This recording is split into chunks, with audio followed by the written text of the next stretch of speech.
the innate problem with the dog training is that the dog has the wolf behaviors, which are very, very wild, right? And that, the predator instinct, when we talk about predator/prey, is what kind of often bites the dog in the butt. Because people say, well, you know, like trainers will train a dog to sit and to stay, and the dog will stay, and then the dog gets up and moves because he's a predator, right? A predator will always resort to a predator nature, just like an animal of prey will always lead to the prey type nature. We train horses and dogs very similarly. We teach them with what's called a method of pressure release method, right? Everybody know what that means, pressure release? Kind of? No? So pressure release means, come on up, I'll show you. So I'm just gonna have you walk up to me, and as I walk up to you, I'm gonna do this, right? This becomes pressure, right? And if he's in a mode where he's insecure and I do this, then he's gonna back down a little bit. So my pressure makes him go backwards there, right? And then when I release, it brings him back. So if I want to have him move this way, if I put pressure here, he moves that way, right? Because I'm releasing the pressure once he's moving, right? If I want him to come towards me, this is an illogical way to get him to come to me, right? That's why with horses, we move them with our stirrups. We push and the horse tries to get away from it. You're trying to get away from the pressure that I'm putting on you, because if I put my hand out, right? You put your here, right? So if I hold my hand here and he pushes against it, right, as hard as he wants, right? You can use your whole body. And I used to do this when I was teaching karate. I used to teach it this way. But I would do this. I'd say, yeah. So I'd say, here, you can push again as hard as you want, right? And we could get 3 or 4 people to go. But there's a presence. There's a pressure presence, right? And it's more than just a physical pressure. Because a physical pressure, you could obviously just bust my pinky and go through it. But by putting more pressure, more what we call spatial pressure or energy pressure, or in Chinese we call it qi pressure, that helps dogs understand authority and going back and forth into that, right? Foos.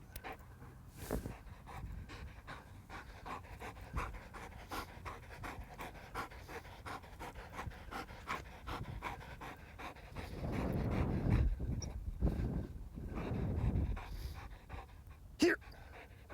Platz. Steg.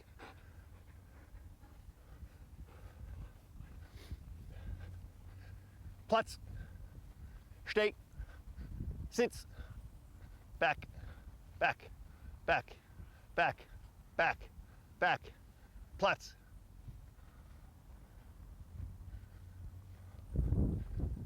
Here. Fuß.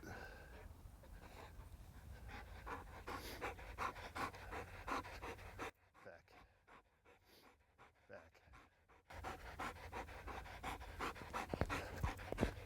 Platz.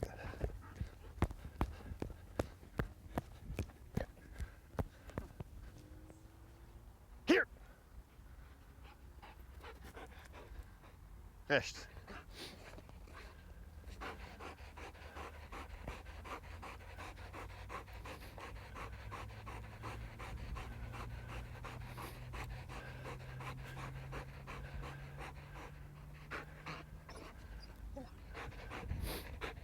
Weave.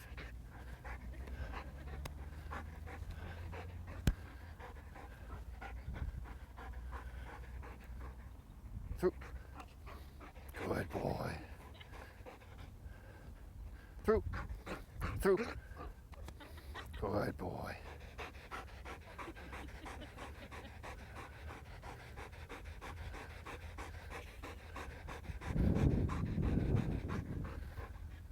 Fuß. Fuß.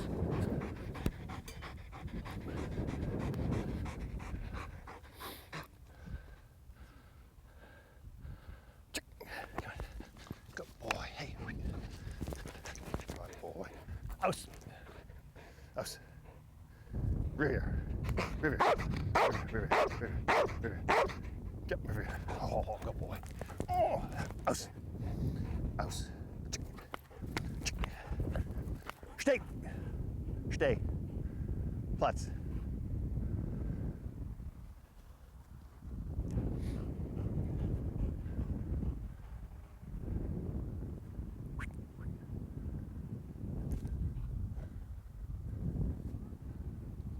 Platz.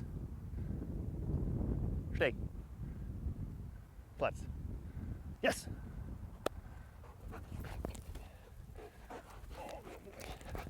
Good boy. Oh, good boy. Good, Platz. So, that's a culmination of a lot of years of training. Speaks German? He's a Belgian Shepherd and he speaks German. He speaks German. Yeah. Oh, right. Good boy, come here. Oh yeah, good boy. Good, Platz.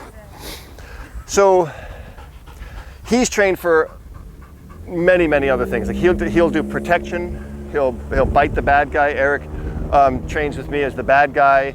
So he'll bite on the sleeve. He'll take down the bad guy. He knows how to do drug detection.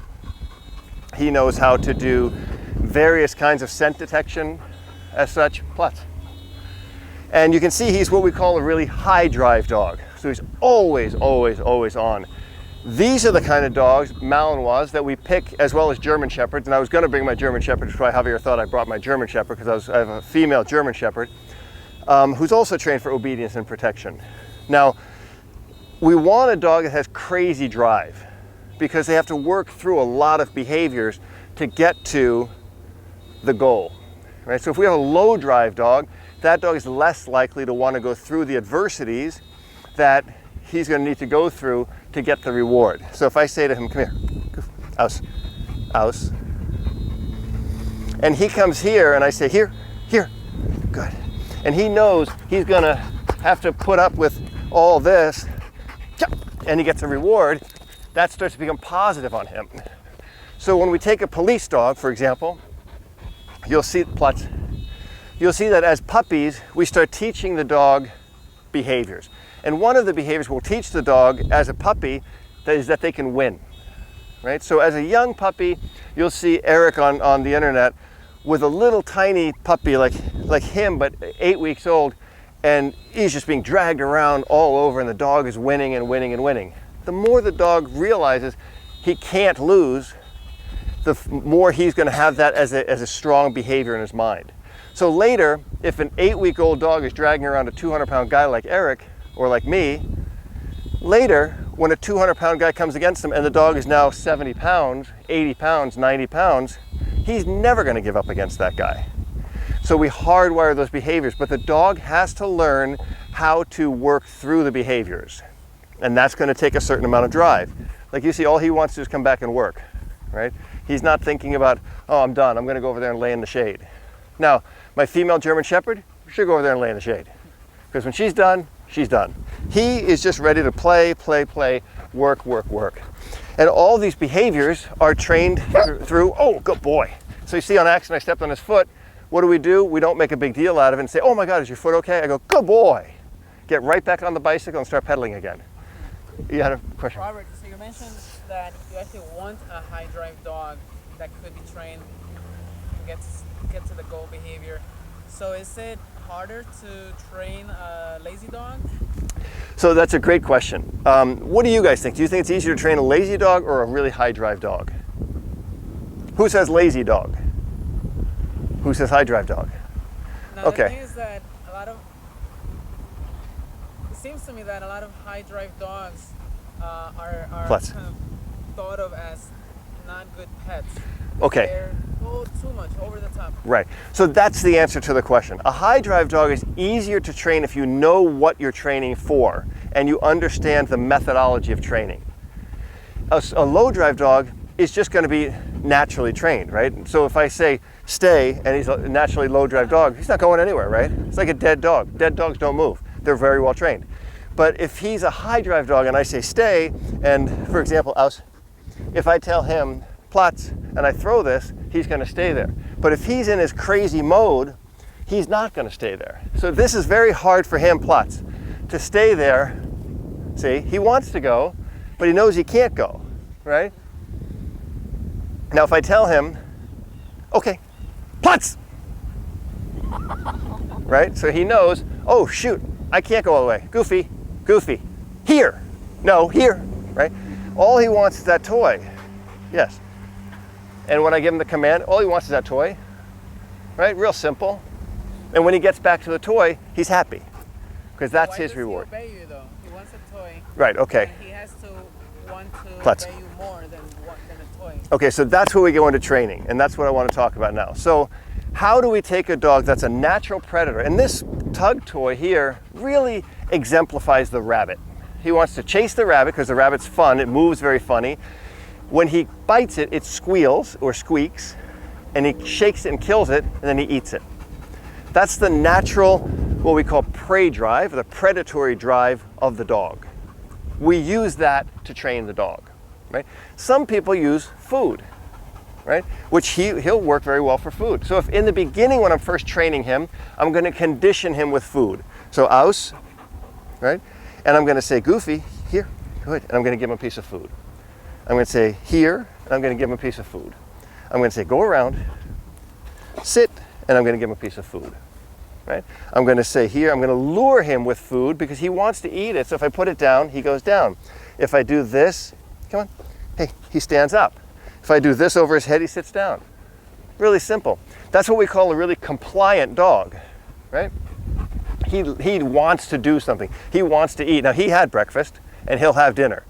Some dogs you have to kind of withhold that food and say, okay, you're only going to get that food when I'm training you.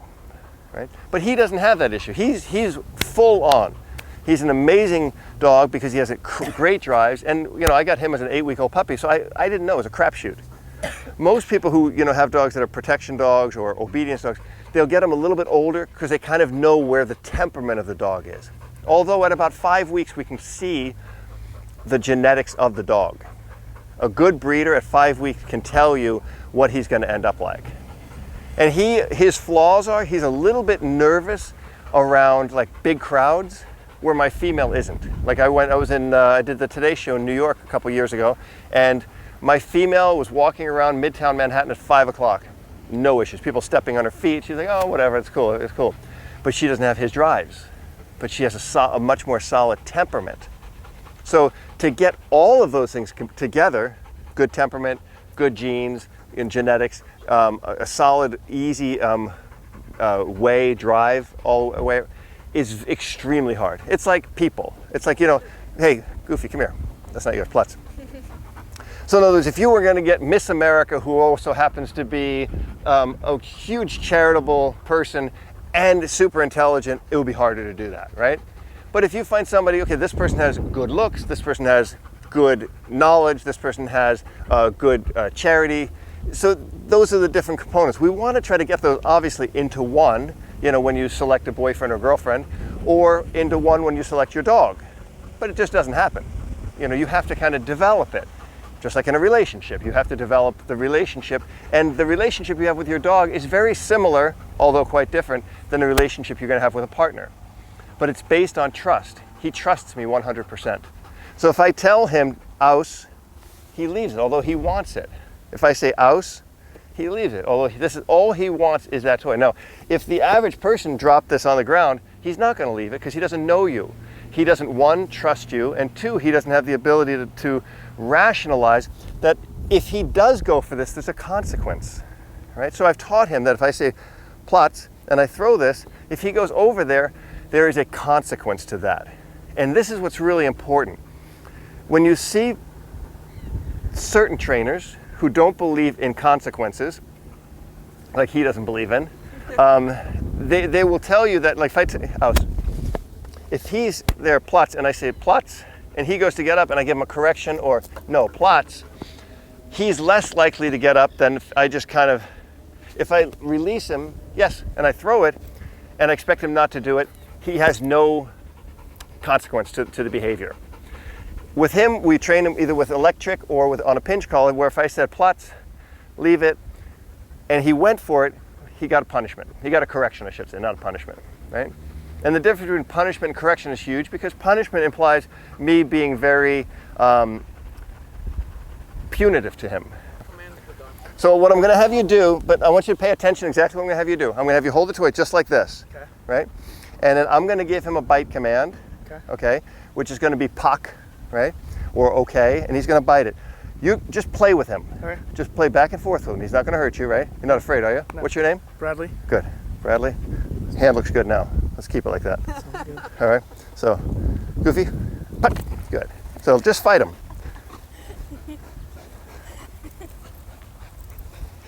Right? So now stand still and tell him A-U-S. A-U-S. No, but you got to spell it. You got to say it. Us. Aus. House. Good. Good. Now tell him Paul last name. Revere. Now tell him yes. Yes. Oh, I said it, sorry. Good. Then you can let him go. Good. So that was very good. Here, Platz. So the feeling now of fighting with him, what did that feel like? You're a strong guy, right? How much do you weigh? About 150 pounds? 145. 145 pounds. All right, good guess. And he's about 65 pounds. He's strong. How was the fight? It was good. I mean, Okay. He's a strong dog. Strong dog, right? Yeah. So tell him aus. House. Walk over and pick it up. Tell him again aus. House. Good. So see? Now, here's the wild card. Why is he doing that? Yeah. If you want to take him home and try it, I bet you $100 you won't do it, right? Tell him Platz and throw it. Platz. See that? Didn't work. Yeah. So that's when his level of prey or predator comes back up and he wants to play.